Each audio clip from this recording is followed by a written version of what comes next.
like we just finished an obesity study, because there are now the new line of designer drugs for obesity have unbelievable side effects, and it's just coming out that it actually reduces your muscles. You lose weight, but it attacks your muscles.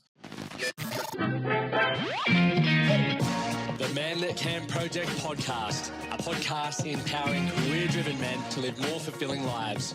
We are here to challenge your beliefs, redefine success, and talk about the important stuff in a relatable way. Don't forget to subscribe and leave a review. My name's Lachlan Stuart. Let's get into it. Mark Carbone, thanks for joining me on the show. It's an absolute pleasure to have you here. Thanks for having me. Mate, so you're the CEO of PN Medical, which has the device, or it's home to the device, the breather, which is the world's first and number one drug-free, evidence-based combined respiratory muscle training device, which is used by people all around the world. And I'm excited to dive into it because when I first read James Nestor's book, Breathe, a number of years ago, I became obsessed, or not obsessed, but pretty obsessed with how I can breathe better, because for much of my life, my snorkel, my nose has never worked. I've had a number of surgeries, broken it a number of times, and I'm a massive mouth breather. So when I started learning how it can change the palate of your mouth and your teeth structure, and obviously all the other hyperventilation, etc., from how I was breathing, I was like, I need to improve this, right? It's a skill set. So then when I got to connect with you, I was like, this is perfect, because I know I'm not alone in how poor my breathing is, and you're the guy to learn from. So really appreciate your time. Thank you. I'd love to dive in as well. Obviously you're a CEO, you're a family man, and you're extremely passionate about empowering people to improve their lives through the science of breath. Where did the, interest come from for you in the science of breathing? Yeah, great question.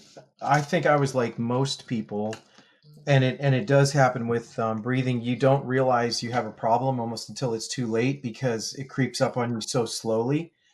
But I did fall into this about, gosh, over 15 years ago when I met my wife. So her mom created this category 40 plus years ago.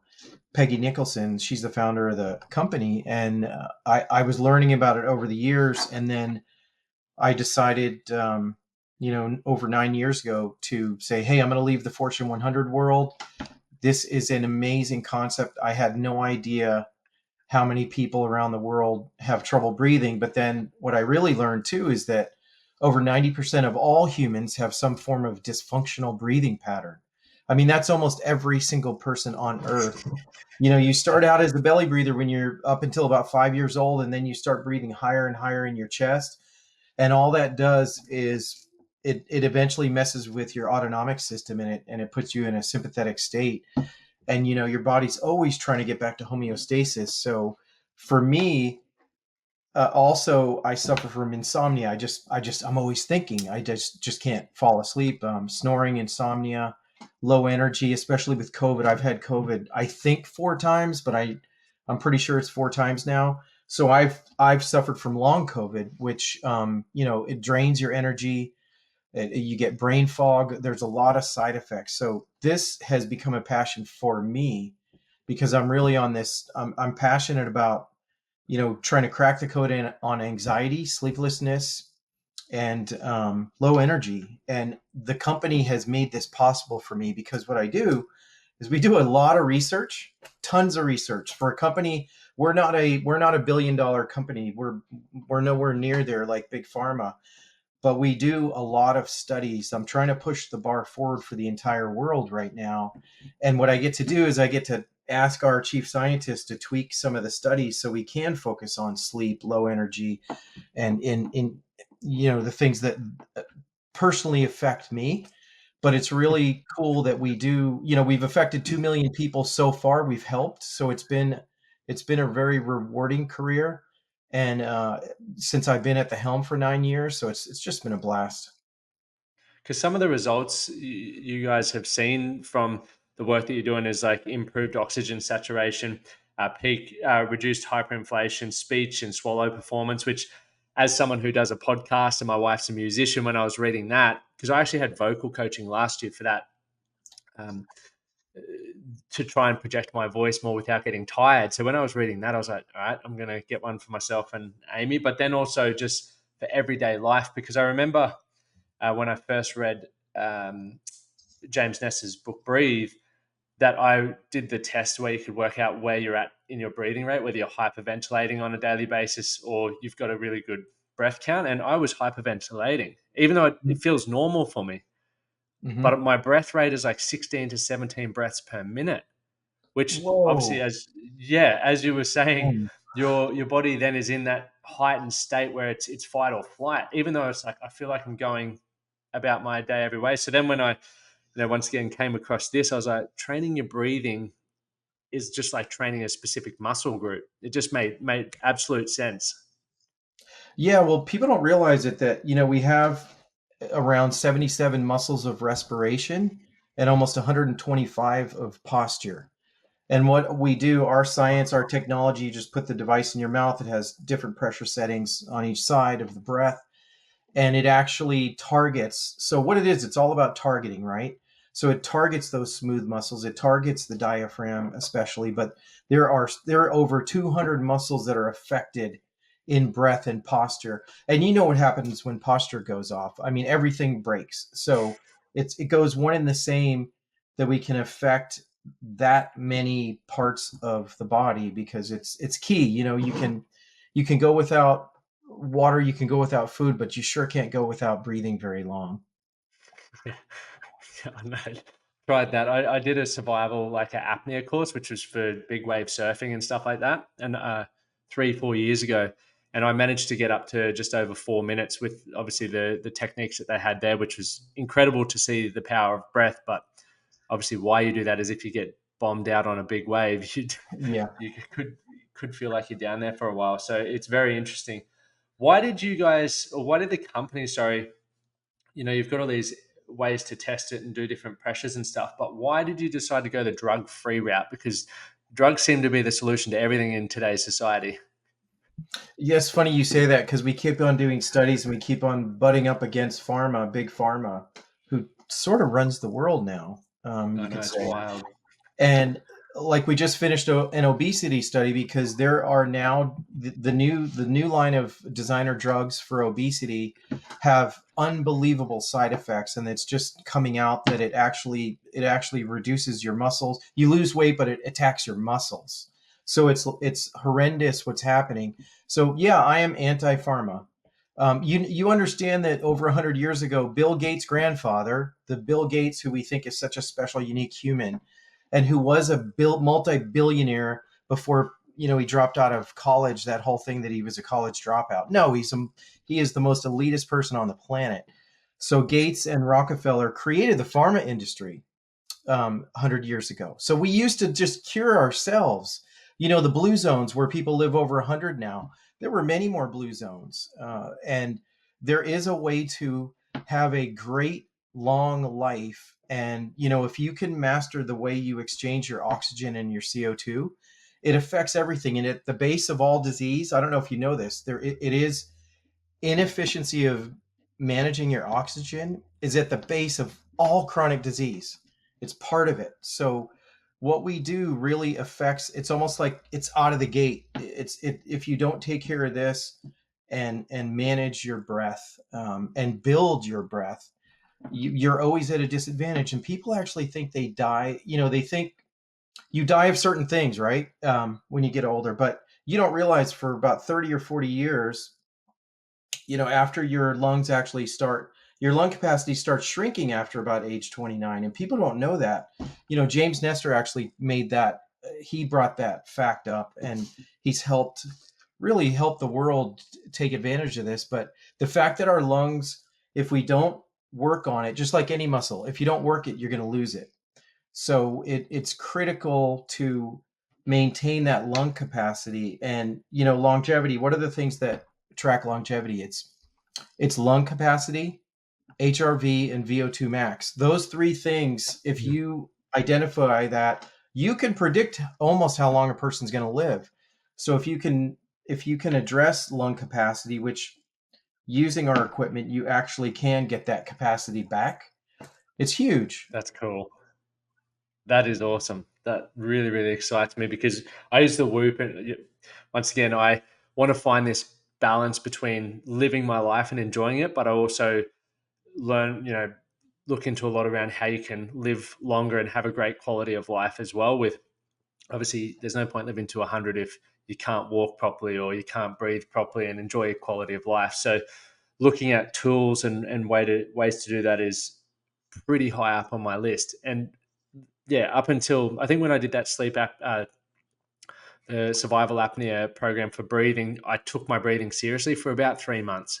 And then obviously when you're out of that immersive experience, life gets in the way and you tend not to prioritize it. I still take my mouth when I sleep, but I just know I haven't worked on my lung capacity. I think, going for a run is building it. And look, it's building my aerobic capacity, but it's not improving my breathing because I'm not focused on it. I'm just trying to get through the run. And Yeah. it's, Well, and I guess, your body has this amazing way to for self preservation, and people think that it's your limbs that go out, your heart gets you get tired. No, your lungs cannot move the oxygen, and what's happening is your brain is telling you to put all the blood back to where it needs it, and it's taking away from the limbs. So you're right. You think you're training other things, but if your pump's not working, if the lung pump's not there, and all the muscles that support it that actually create more efficient breathing, you do gas out and you do go to lactate threshold a lot quicker. so how does I guess the benefit of training your lungs and your breathing, how will that then improve with the anxiety that you speak about and the sleeplessness? At the simple answer is that just being aware of your breath, just if you start, there's two things here. Just if you start being aware and you take slower, deeper breaths through the nose throughout the day, that Yep. solves a lot of it. That addresses so much. So, what we do is we target a lot deeper and we actually strengthen and build up all those muscles. But again, just the awareness to stop the shallow breathing. I always say this, check yourself when you're doing email or on social media. If you could track your respiration rate, people are doing 20 breaths a minute, sometimes Mm, 25, and your body is going straight to a sympathetic state thinking that you're in a fight, flight, or freeze mode. And people they're not down regulating, they're not getting a chance to recover. I wear the Aura, you've got the Whoop, yeah. and I used to have the it's Aura. cool how it tells me when to go into recovery, and it says to breathe, right, to calm down and breathe. I feel for a lot of people as well, it could be the reason why for example, having a stressful day at work and then they get home and snap at, maybe their partner or their children. And they don't want to have that response. But obviously, when you're in that heightened state for such a long time, and then they go back to, oh, it's me, it's my emotions. And once again, your emotions are regulated by what state you're in, and you can change your state through breath. If people were to listen right now, if you were to actively breathe heavier, you're going to feel a lot more alert and on edge. But if you were to do, for example, box breathing, where it's 4 seconds in, hold, 4 seconds exhale, hold, you start to calm down a lot. And it's Yeah. small tips like that that are really helpful for people. But I just keep coming back to, and I'm still blown away by the fact that I've never actually thought about training my breath properly. It's like I do all these things, but I don't Yeah. train my lungs. So I'm genuinely pumped to be able to start doing that because once again, it doesn't take long. What's it, like 10 minutes a day, roughly? It's a hack. Yeah, you do 5 minutes in the morning, five at night, 6 days a week when you're on a strength protocol, when you're building. So you Yep. start out on a strength protocol, then you go to an endurance or sustaining protocol, and you don't have to do it as much. But you do have Yep. to, once you get to sustaining, it's 3 times a week, so it's not as grueling. But it isn't hard. You naturally calm down when you start doing it. And we've done a number of studies, sleep studies. We did a resilience study with frontline doctors at Mayo Clinic, which was amazing. And their perceived stress went down 18%. These are guys that are in the operating room. And the big thing too, and all they did is they used the breather fit, the athletic one, because these were healthy doctors.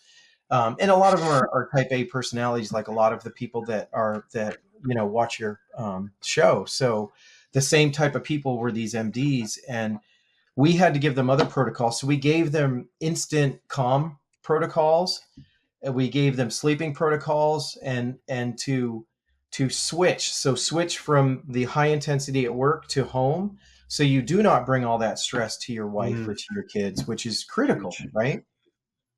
And huge. actually, a quick one. Here's one. This is like 2 seconds. This works. This affects your heart rate instantly, and calms you down. It's just one breath in from the nose, exhale, but you got to make a noise, because you got to hit that vagus nerve, that vibration. So you just go with your nose, and you just do a sigh. And you naturally do it. We all naturally do it. Watch, you'll do it at least a couple times today. Your body just tells you, hey, you need a sigh. But if you do the instant calm. So if you're about to blow up with your wife, or at work with a coworker, or somebody, um, wherever in traffic, this works instantly. It's those simple things that once again sound too easy or too good to be true, and I think that's the challenge. I don't. Actually, I'd love to ask you the question: is that a challenge you have with your with the breather? Because I guess it is so affordable when people either look at it as like you've got this perfect triangle where it could be time, money, and effort. And obviously, it's not taking, well, it's not too expensive. So therefore, they feel like the effort's got to be huge, and the time involved's got to be huge. Might be the trade off for people. So the fact that you now have something that's extremely affordable, it can get it done in under 10 minutes a day. Do you have people just then go, nah, I won't put too Hey, much effort on it? you just hit human nature, right? Just like how when you're training, when you don't want to train, it's the same thing. Is that, um, and I thought when I took over, running the company, I thought, oh my gosh, all 7 billion people should be using this. And then I tried to target the middle of the country, the middle of the world. And what we found, of course, somebody who's really compromised, COPD, asthma, stroke, chronic heart failure, spinal cord injury, those people have to use it because it could be the only training and they need it. They can't even walk to go to, get their mail or pick up their grandchild. So they need it. And then the other side of the spectrum are the Olympians we work with, special forces, and professional athletes. Well, guess what? They have to do it because they need to make money. So the rest of us, the other 98%, or well, no, there's, the people in the, I'd say, the healthy category, which is probably 60% of humans, could be categorized in that way, maybe 50, maybe it's Yeah, less. let's Um, go 50. they don't, if there's not a need, they're not going to do it. So, Yep. we have drop off too, just like in when you're lifting weights, people drop off. Yep.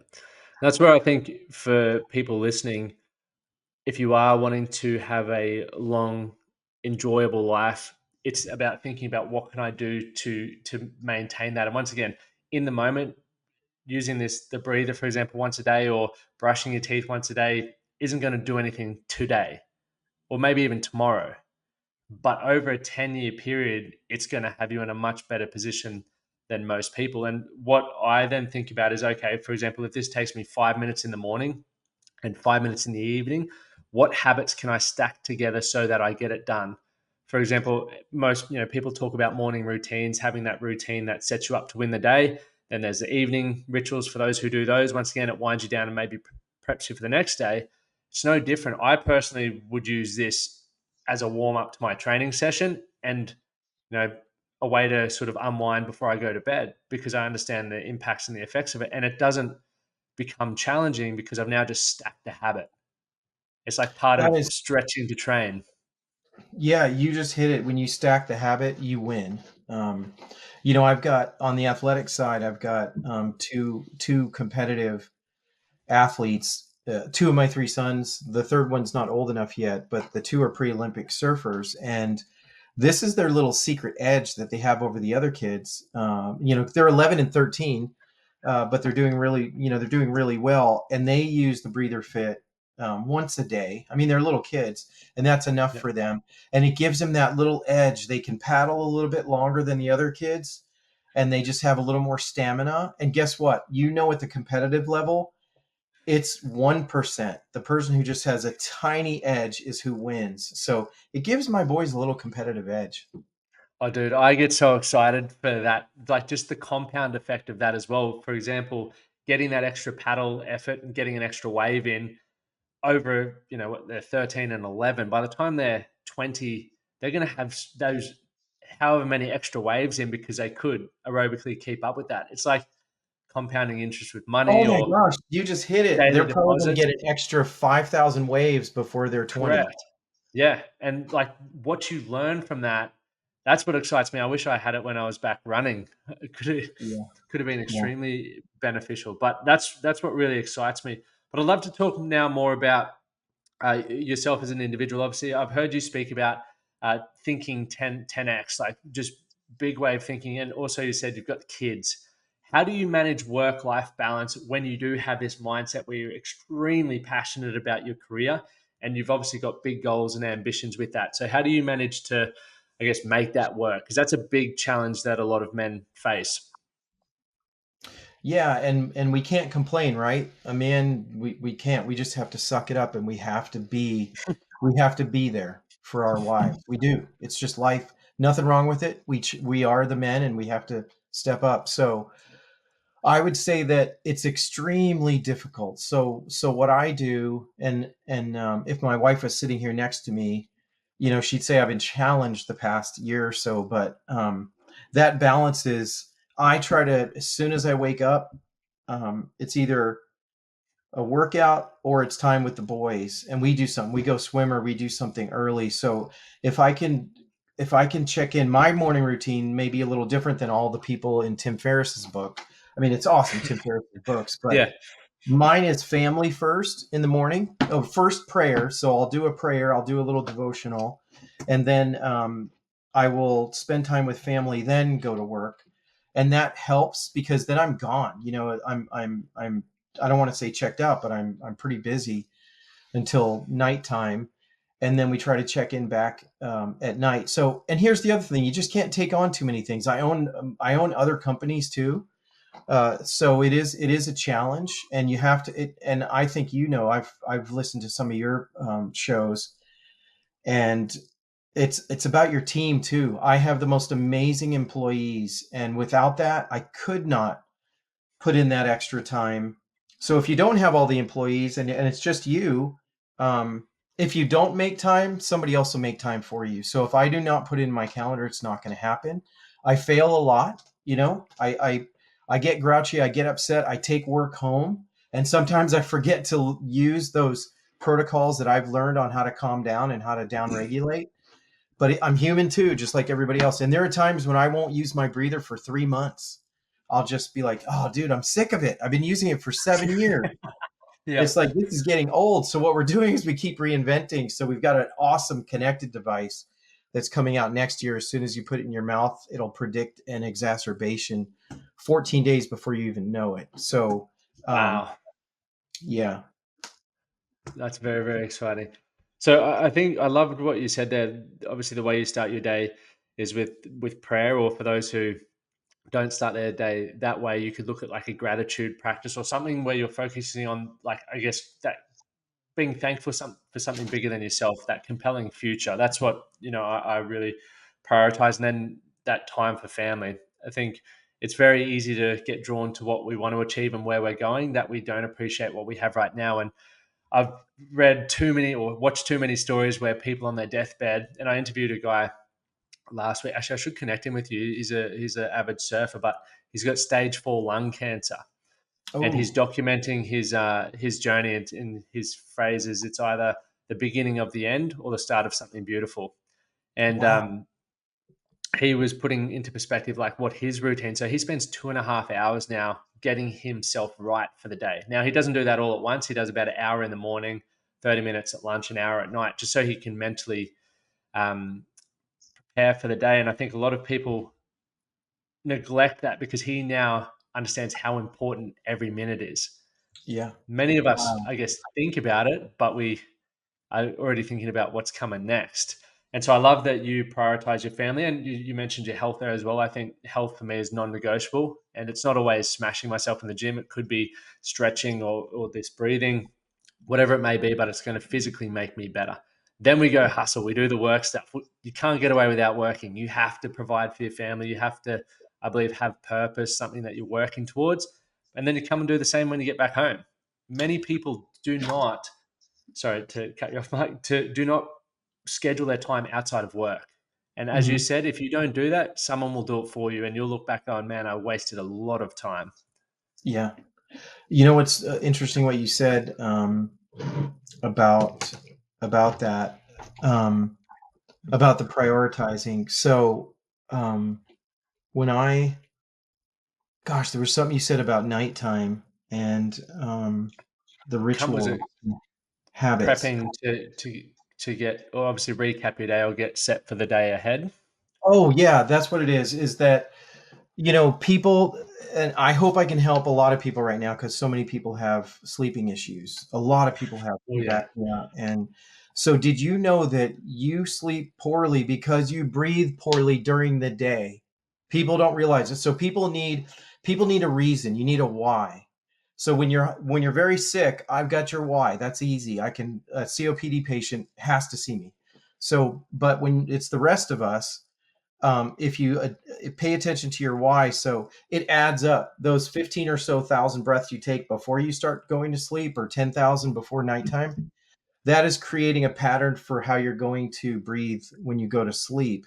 And yes, you do the mouth tape. That's huge, huge benefit. But it's strange how you are during the day, throughout the day, affects your sleep. definitely. So you're almost like, the way to get a good sleep is how you start the following morning or that morning of that day. Essentially, Yeah, preparation is key. And once again, we a lot of, as you said, you might go 3 months without using the breather, for example, and many of us do with a lot of those simple habits. But what we do daily does determine the results that we're getting. And I'm the first to put my hand up and say, I once again I get to speak to a lot of amazing people like yourself, and I learn so many cool things that I'm like, okay, I want to implement that. And then life gets busy, and I lose focus on what's really important to me because, once again, like yourself, Mark, I have things that I want to achieve, which excite me, and sometimes I can forget about what I've got right in front of me to really maximize who I am as an individual, as a husband, and as a mate, and as a business owner. So it's, I guess, catching yourself before you let too much time pass. yeah. How important to you, on that then, is the people that you surround yourself with? Obviously, you're in the health field. Do you surf as well? I'd imagine you surf as well. Well, my wife and I are learning, and I got to tell you, man, that is a lifelong sport. Because it activates every single muscle.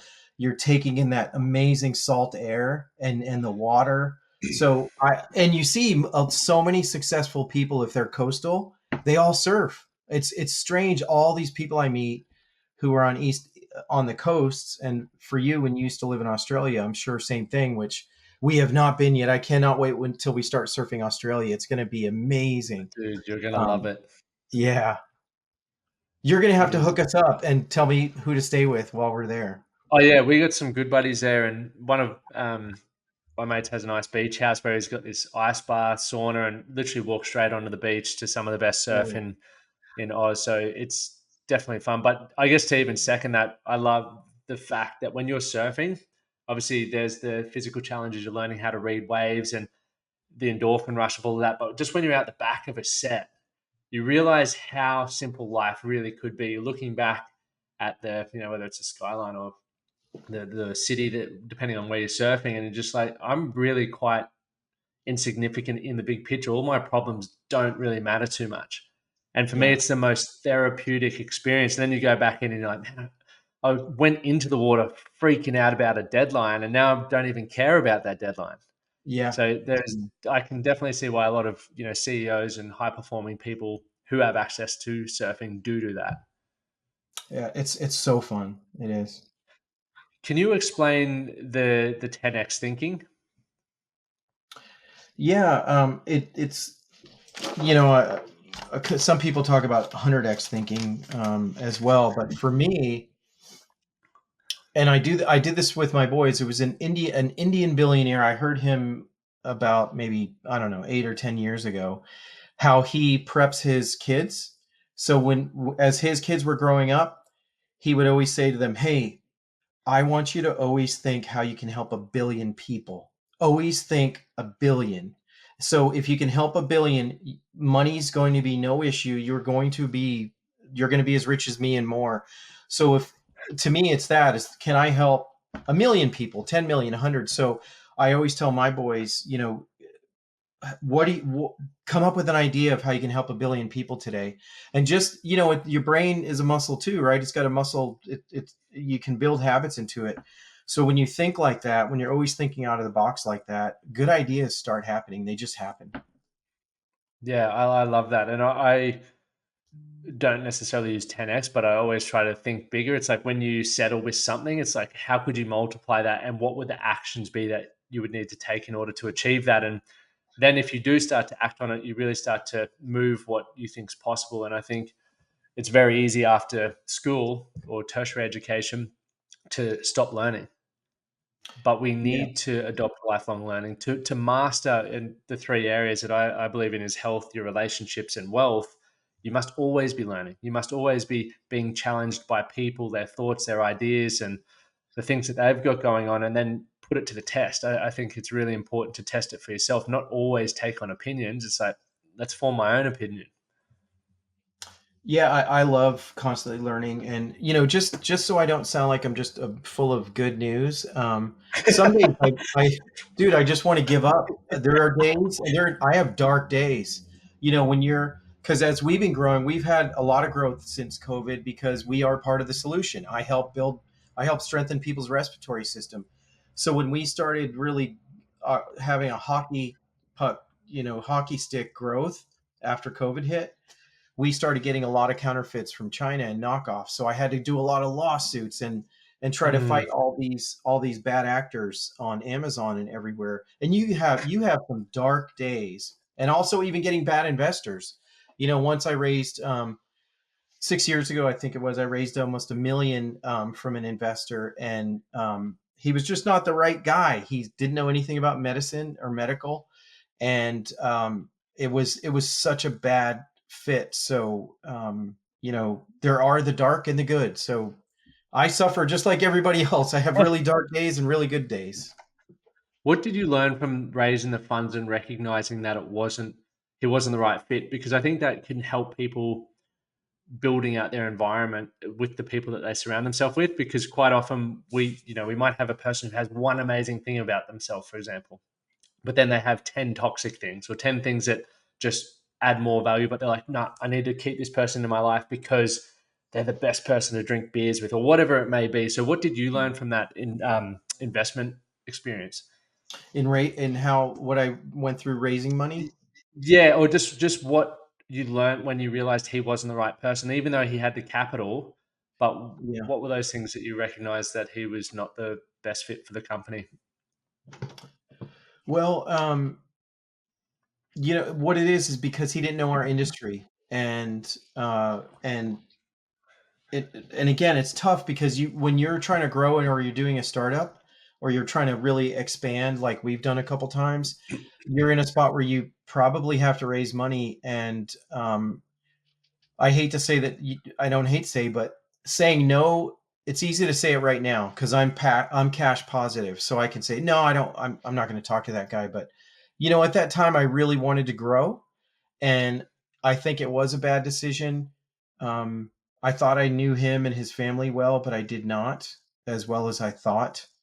And the bottom line is, here's the thing: you hire for character and you train for skill, right? Well, Hmm. I'm going to talk about this with an investor. Character means everything because they can crush you in a second. They can if they're willing to give you a couple $1 million, they have a lot more millions to go. So you have to interview them as much as they interview you.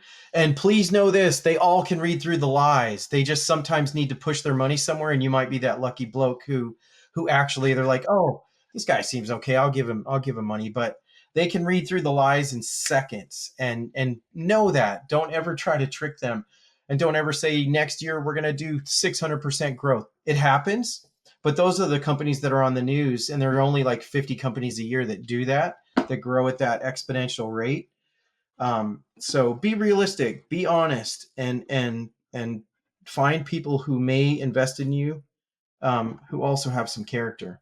Unless you're super Mm. desperate. I'm going to be real Yeah. here. If you're super Yeah. desperate, the company's about to crash, act like you're at Vegas. Take your chances. You're and try to back out of it a year later or two. I don't know. Yeah.